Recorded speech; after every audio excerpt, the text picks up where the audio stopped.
Welcome to this Bridgewater Now update. I'm John Luck. The BR Trojans girls basketball team competed on the TD Garden floor for the first time since 1990, back when it was the Boston Garden, in the MIAA Division I state semifinals. The Lady Trojans were up after the first quarter 19-11, but fell to Andover 52-44. Shea Bowen had 12 points and 13 rebounds, and Kenzie Matalonis had 9 points and 6 steals in the contest. After the game, Bowen told the Enterprise, quote, "We knew we could have beat Andover, but our shots didn't fall and things didn't go our way, but we're so proud of each other. We were very young this year, and so next year is going to be an even better season."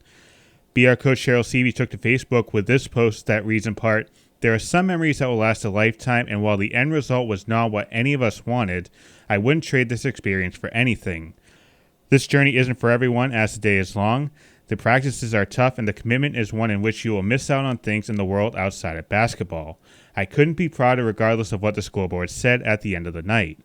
BR season ends at 21-3, and they have received a lot of praise from fans on social media, and we, of course, here at BTV offer our congrats to the team to getting to this stage of the postseason, again, one that BR hasn't reached in 30 years. You can see that we had Mary Evers on the floor with our camera, and you can watch the game from the Garden courtesy of 40 Sports Talk. We'll post the times for the game on our Facebook page. As many people may know by now, the state of Massachusetts has declared a state of emergency regarding the coronavirus. During a Tuesday afternoon press conference, Massachusetts Governor Charlie Baker was joined by members of the Massachusetts Department of Public Health, where it was announced that there were 92 presumed cases of COVID-19. While there is concern about what's next, Bridgewater Town Manager Michael Dutton updated the council on steps the town is taking, including decontamination of town buildings and the town's police cars and fire trucks.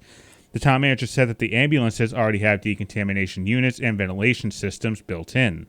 Although there have been no known cases in Plymouth or Bristol County, it was announced that BSU was having discussions on the next steps once students return from their spring break. Dutton also added that the schools have been disinfected, as has the senior center. During councilor comments, Sean George told the public to stay educated, but stay clear of the hysteria that people may see and hear. I hope that people are taking the advice of CDC, state public health, to stay educated on the coronavirus, taking the necessary precautions, but also trying to stay away from some of the hysteria that is out there that's being driven by God knows who.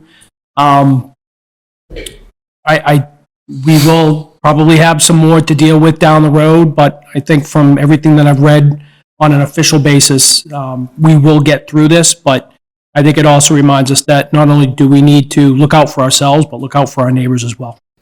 All right, let's get a check of weather now with Jeff Fowler. In the last 2 days here in Bridgewater, we're maybe top 10 for all of 2020, but we do have some rain coming up in the 5-day, right, Jeff? Well, John, we've had a very quiet week here, a sharp contrast where we were 10 years ago. You may remember that was the great flood of March of 2010, and because of that, this has been designated Flood Awareness Week, but we don't have any flooding weather to talk about, at least not for this week. It's been another mild day here overall today, but we do have a cooler weekend on tap and some unsettled weather coming in as we go to the beginning of next week. Talk about that in just a moment. 50 degrees outside of Beachview Studios right now. The biggest difference today compared to the last several is that the winds have shifted now out of the east, so we have some of those cooler ocean waters and that sea breeze starting to take into effect. We are in the low to mid 50s in Metro West, but as you go right along the shoreline, we've dropped now to the low 40s, 43 in Boston, 45 down in Plymouth, 43 out in Provincetown. So the sea breeze and the cooler temperatures off that ocean are starting to play a factor here, and I think that will continue as we go through the night tonight. The cold front has shifted well offshore. That moved through last night. We do have another weak system that has kind of been left behind. It's starting to dive in through parts of Arkansas into Tennessee. This will start to shift off to our south as we go through the night tonight. It's a weak system, probably will not give us any precipitation, but it will enhance that wind off the water here, so we'll kind of monitor that. Our next significant system is actually moving into North Dakota right now. That will slide through New England on Friday, and then we have a third system out here in the southwest that's bringing some heavy rains out towards Arizona and California. That will probably move off to our west as we go through the weekend, but we could hear about it by the time we get into next week. So some more clouds moving back into the region, and those will be moving through our area overnight tonight. And we'll also start to watch some low clouds moving off the ocean and some fog that could move across southeastern Massachusetts overnight tonight into the pre-dawn hours on Thursday. You can see on the surface map again that cold front has shifted well off to the south. High pressure building into the state of Maine, and again that weak low pressure moving through the Tennessee Valley and eventually moving off the southeastern coastline, maybe the mid-Atlantic coast.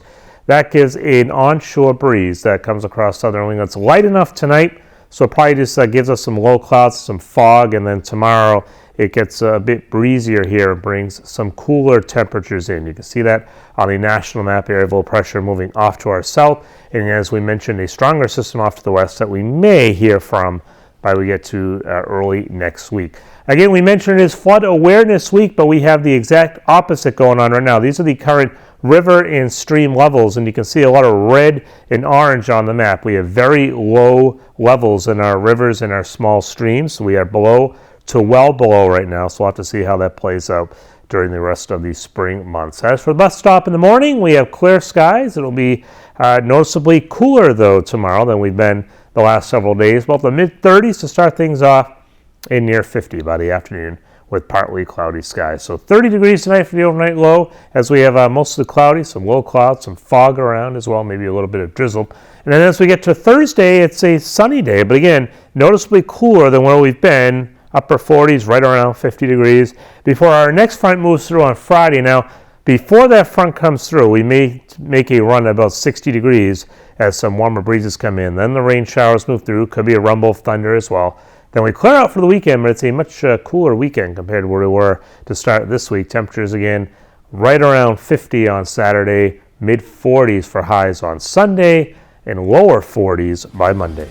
Thank you for watching this update. I'm John Locke.